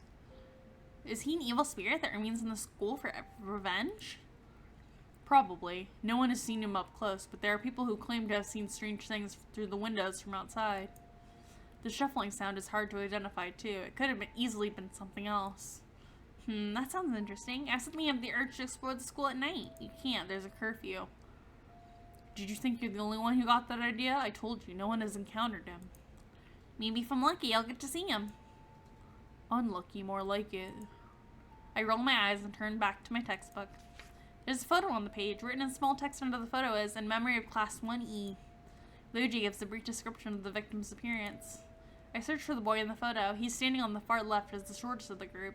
Unlike the other students with big smiles on their faces, he looks rather sad. I'm surprised our school's reputation wasn't damaged. Yeah, right? Records and textbooks tell different stories. The public doesn't know what really happened. I had to search through the older archives and various other sources to find out the truth. Besides, it was a long time ago. People moved on. Let's look into the next legend, the Forest Demon. I've heard a lot of things about it, but they don't make sense. The legend gets mixed up because it seems like people will believe anything they hear. Remember our trip from a few days ago? That alone was enough to start unnecessary rumors. The villagers thought we were crazy to visit the forest after the missing tourist incident. Our teachers think it's nonsense. I'm still not sure what to believe. So what do you know about the Forest Demon? It's an old legend, even older than this village. Many believe there's only one demon, but there could be more. Their appearance varies, but they're often portrayed as a weird-looking animal with horns. Could it be an undiscovered species? Maybe, or it could be that someone saw an ordinary animal and mistook it for a demon. You can't really disprove something like that, and the description is vague enough that it could look like almost anything. The legend says they're evil, devouring every person who enters the forest. The devouring part was not meant to be taken literally. The demon would take something from you, probably your soul. In order to appease the demon and prevent disaster, the villagers built a temple deep within the forest. I'm not sure how they managed to do it in a forest they feared, but take it as it is. I remember the crimson-haired guy I met during our trip. I asked Leoji if there are people patrolling the forest. Nope, there's no need to do that every day. After hearing this, I reconsidered visiting the forest. We continued to chit-chat as we do our homework until the sun goes down. Thanks to Leoji, I finished my history homework with ease. In return, I help him with other subjects. When I leave Leoji's place, it's already completely dark outside, but I still managed to get home by 9 p.m. When I enter the house, I notice the lights are off. It looks like nobody's at home, unless Karata already went to sleep. I'm home. Karata, are you here? Nobody answers me, so it seems like I have to find him myself. Where shall I look first? The kitchen. I go to the kitchen and turn the lights on. Seems he's not here. Where shall I look next? My room. This is silly, but I want her to check. Of course, if he's there, I might kill him. The curtains are wide open in my room. Moonlight shines through the window, illuminating the shadow lying on my bed. Judging from the clothes hung over the chair and the brown hair strands sticking out of the sheets, I know it is Karato. What the? Why is he sleeping in my bed? Did he mistake my room for his own? That would be really hard. I stand in front of my bed, ready to pull the blanket off, but I change my mind in the last moment. His expression looks so peaceful, like he's having a sweet dream. Being an investigator must be tough, especially for someone so young. Fine, I'll let you sleep here. I gently brush some hair strands away from his face. Up close, I realize he's actually pretty handsome. Ugh, what am I doing? I need to start dinner. After pulling away, I leave silently. Guess I'll sleep in the guest room tonight. Next day. I see Yuki and Leoji discussing something. Curious, I join them. Hey guys, what's up? Evelyn, are you alright? Of course, why wouldn't I be? Leoji told me police are guarding your street. I can't believe you're in so much danger. Nothing much happened so far. You don't have to be this serious about it. Of course I'm going to take this seriously. Ikia pouts and looks over at Leoji. It seems he agrees with her. The mood quickly changes when Ikia asks about the investigators. By the way, have you seen anyone from our school? I heard a few students work as investigators. It seems like such a difficult job for students to handle. That does seem weird. Besides, there's not enough work as the village is mostly quiet. The extras don't get paid. I'm curious as to what kind of person is keeping an eye on you. They better do a good job of keeping you safe or I won't forgive them. It's best if I do not tell her about Karata or she'll try to dig for more information. It might give her the wrong impression if she finds out that my guard is staying at my place. I'd burn my face out of embarrassment. I haven't seen any of the investigators as far as I know. Most guards don't reveal themselves. It would make the residents restless. The idea is to set a trap. People should act normally. It's likely that the students from the elite class took the job. It's not something to be bragging about, and they know a lot about keeping their identities hidden. No one has ever seen or spoken to the elite students. Not even their teacher knows a lot about them, so I can understand why they'd be chosen for the job. They're just abusing their privilege to skip classes. They're probably too busy investigating to even care about school. I know, right? What about your brother, Yukia? He isn't an investigator, as far as I know. He just said he's at home. You should drag your brother to school sometime. It's been so long I've forgotten his face. I've tried many times, but he can be so stubborn.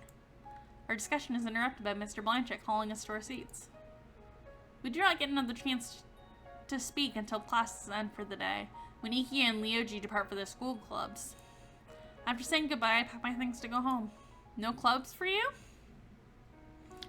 On my way to the lockers, I find a handkerchief on the ground. It's a fancy design, which catches my attention, so I pick it up. There's a name embroidered on it, Roya K. I do not recognize it. This looks important. I should bring it to the Lost and Found office. Hey, that's mine. Oh, hello. A guy stands behind me, so tall that I have to look up at him. I notice his uniform design. He's not a regular student. I hand over the handkerchief when he reaches out for it. Roya? How do you... Ah, my handkerchief. Thank you for returning this, Miss Evillan. Have we met before? Who knows? Roya shows a mysterious grin and leaves. Weird. Okay.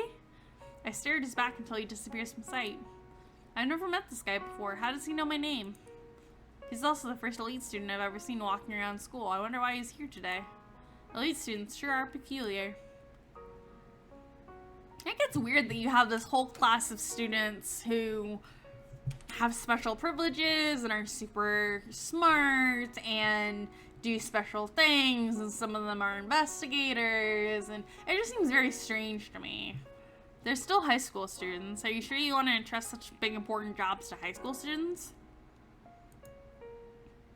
It's quiet when I enter my house. There's no answer, so I assume Karato has gone out.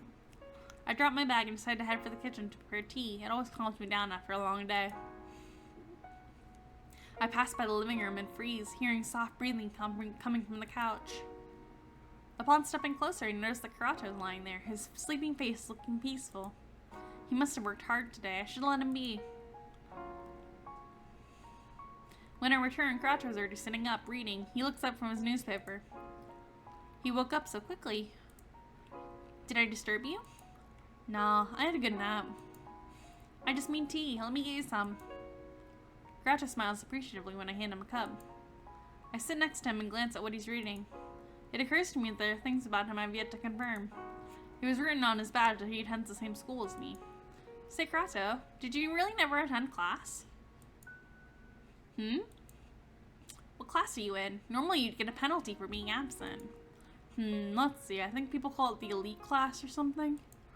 I almost spit out my tea upon hearing his answer. What? So you really are? Why are you so surprised? Because you look normal to me. Was it supposed to be a compliment? I thought all the elite students are supposed to be peculiar, although nothing really is normal these days. I'm curious. I hardly ever see them at school, and I'd rather hear what they're like from you than the rumors. I don't know. I haven't met everybody yet. Most of them are absent from the first day.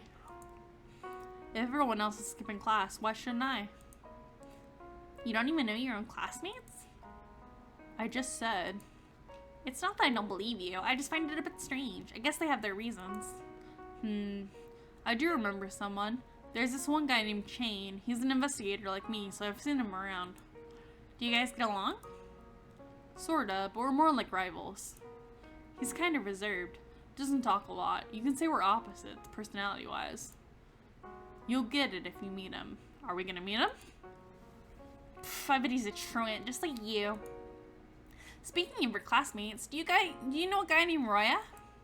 A flicker of recognition crosses his face. He must be familiar with the name. Roya. Is he in my class? I'm not sure. Karato frowns, lost in thoughts. Even with a student from the elite class sitting beside me, I'm not close to getting answers. You should interact more with your classmates. Yes, Mom. I'm just trying to get you to socialize. You don't exactly look like a social butterfly either. Maybe you should take your own advice. Don't change the subject. We're talking about you. Why don't you talk to an elite student yourself if you're so interested? I am. Yeah, right? I'm talking to one of them, though. We spend the rest of the afternoon talking about school. Karato's been in the elite class ever since I was a first year. He'd been too lazy to attend class during that time and was hardly ever around, which explains why I did not recognize his face when we first met. I have to admit, I wouldn't go to class either if the same rules applied to us. Karato also mentions that we met once when we were younger, but I cannot recall it. It must have been a long time ago, or he just did not make a very large impression. I tried to ask more about it, but Karato weaves it off as a fun fact and says nothing else about it. Oh, it's gonna be important later. That's gonna come back later. Ugh, I didn't think you were actually serious. You should always take me seriously. Karato rubs his head, looking around uncomfortably. I place my hands on his back and push him forward. Where's your uniform, by the way? Either I lost it or it's collecting dust in my locker, which I've forgotten the combination to. And the number. And its general location. I look at him with narrowed eyes. I question how he even got accepted into such an exclusive class. Their image surely does not fit Karato. Maybe I had a wrong idea about elite students in general. I walk Karato to his classroom, since I cannot remember where that is either. It feels like I'm showing a transfer student around. After we take a turn in the hallway, I accidentally bump into someone. I stumble, but Krato catches me before I hit the ground. Hey, Chain. It's rare to see you here in school. Oh, my goodness. You're a character. Wild. I don't know what you're doing as a high schooler, but weird. Makes sense if you barely show up. Rubbing my head, I glance up to face the tall person in front of me. His light blue eyes look down into mine. His cold stare gives me the chills, yet his gas mask is strange enough to draw my attention away from his eyes. This must be the person Karato talked about yesterday. He looks more like a laboratory worker than a student. Sorry for bumping into you. It's fine. His deep voice is distorted due to his mask. It sounds creepy. If I were alone with him, I would not stay around too long.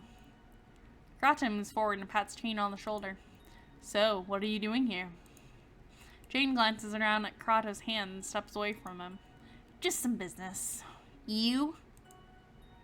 Well, this kid's forcing me to attend class. At the comment, I puff out my cheeks and glare at Karato. He said it in a joking tone, but Chain just keeps quiet, not finding it funny. There's not much for you to do here, though. The target has escaped.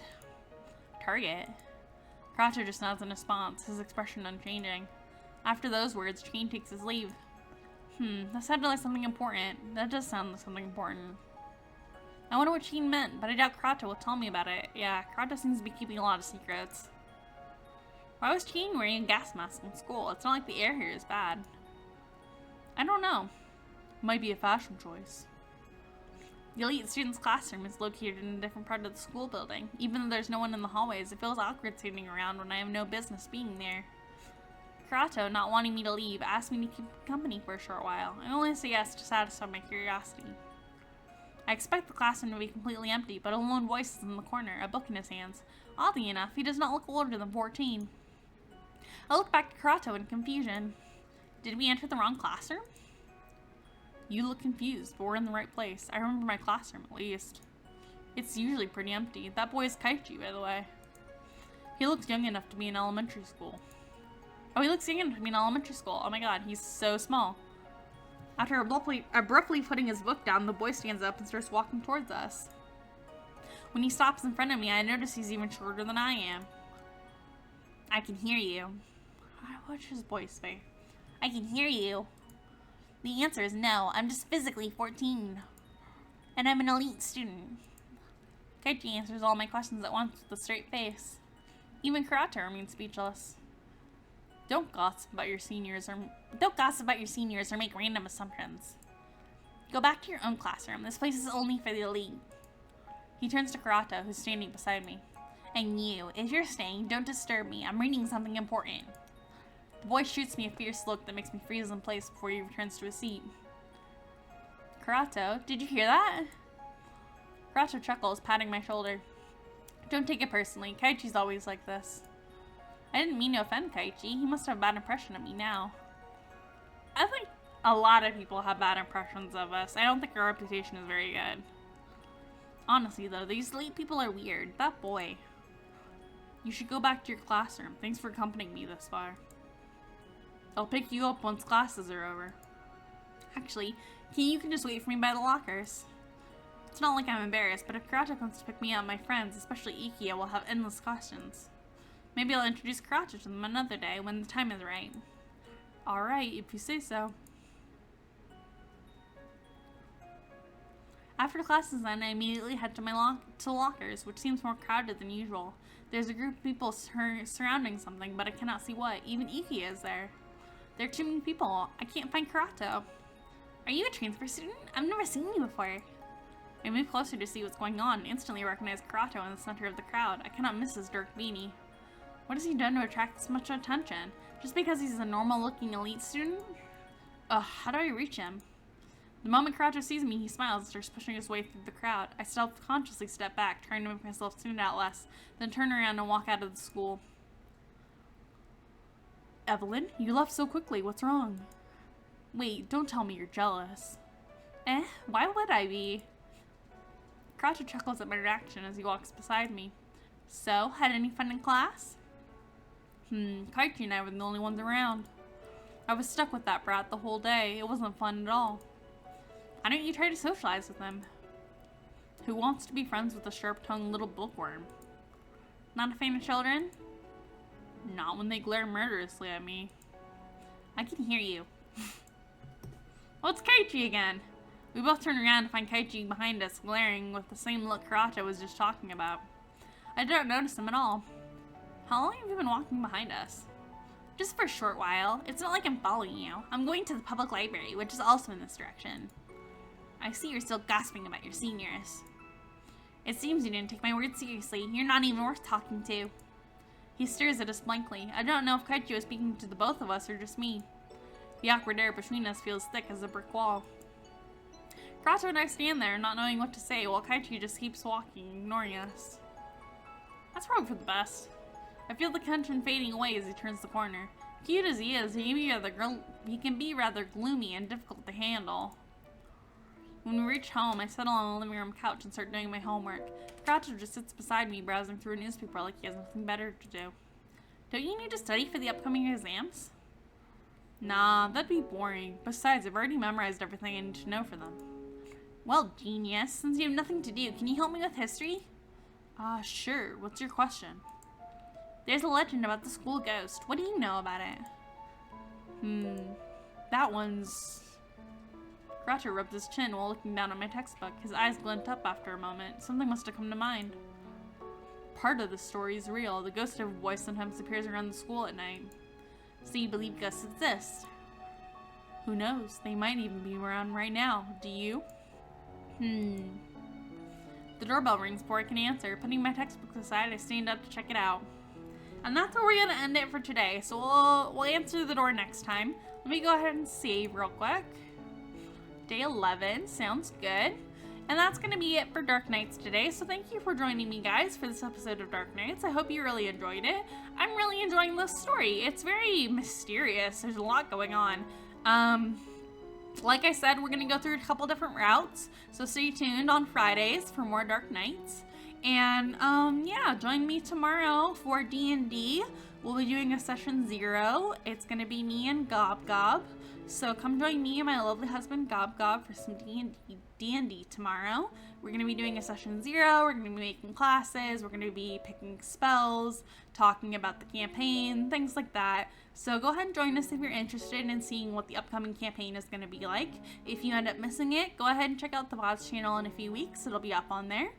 And, yeah, otherwise, I will see you guys on Sunday. We will be reading Homestuck. Gob Gob and I will be reading Homestuck. We've been doing it for the past few months now. It's very fun. It's very interesting. Homestuck is a lot. So, whether you know about Homestuck like Gob Gob and you're a veteran, or whether you're a newbie like me and you've never read Homestuck before, you can catch the first episodes of Homestuck on the VODs channel, youtube.com/@princessevillanvods. And, if you check out the Homestuck episodes, you can get caught up before the stream, and then you'll be just as in the know as I am, at least. Gob Gob has more knowledge than I do because he's a veteran, but other than that, yeah, that's gonna be it for today, guys. So join us on Saturday for D&D, Sunday for Homestuck. Wednesday, we're going to be reading Problem Sleuths. You can join us for that. That's going to be really interesting, too. Problem Sleuths has been getting very good. It's another webcomic by Andrew Hussey, if you don't know. But otherwise, Tuesdays, Thursdays, and Fridays are when I do video game streams. Wednesdays and Sundays are when I do webcomics. And Saturdays is when I do D&D, every other Saturday. So, yeah, starting this Saturday is going to be our first D&D. So, next week, there won't be a D&D, but the week after that there will be, so join us for that. If you're looking for what time streams start in your time zone, you can check out the schedule tab on the Twitch page, twitch.tv/princessevillan, EVILLIN is how you spell Evelyn, in case you didn't know.